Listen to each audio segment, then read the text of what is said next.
nous avons voulu être ici, présents auprès de la rédaction de Libération, des journalistes de ce grand journal libre et indispensable à la liberté, à la démocratie, à l'exercice de ce métier qui permet à une société d'être vivante.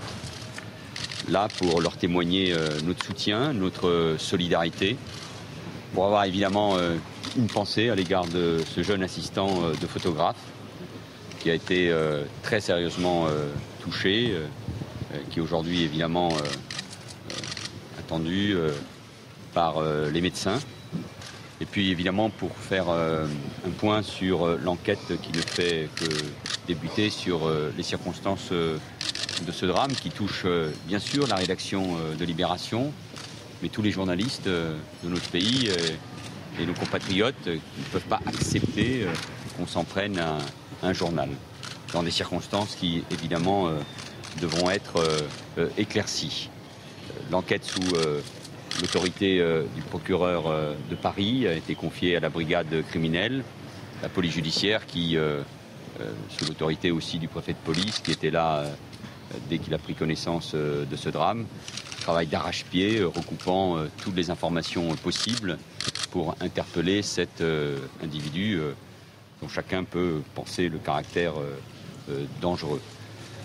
Le préfet de police a également pris des mesures qui s'imposaient, de garde statique devant l'ensemble des organes de presse, parce que tant que cet individu court, tant que nous ne connaissons pas ses motivations, représente un véritable danger.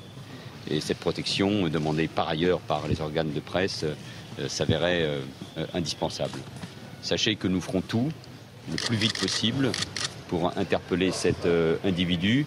Dans notre pays, il ne peut pas y avoir de place pour ceux qui s'attaquent aux libertés fondamentales.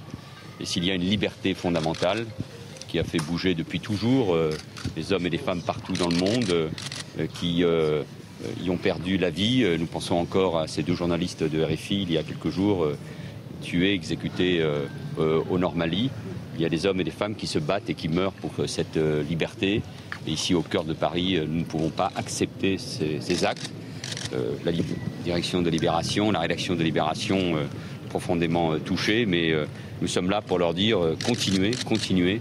Nous avons besoin de vous, de votre liberté, de votre capacité d'analyse et de critique. Et rien, je dis bien rien, ne pourra entamer cette exigence de liberté. Est-ce qu'on sait si c'est le même homme qu'à BFM TV, monsieur le ministre?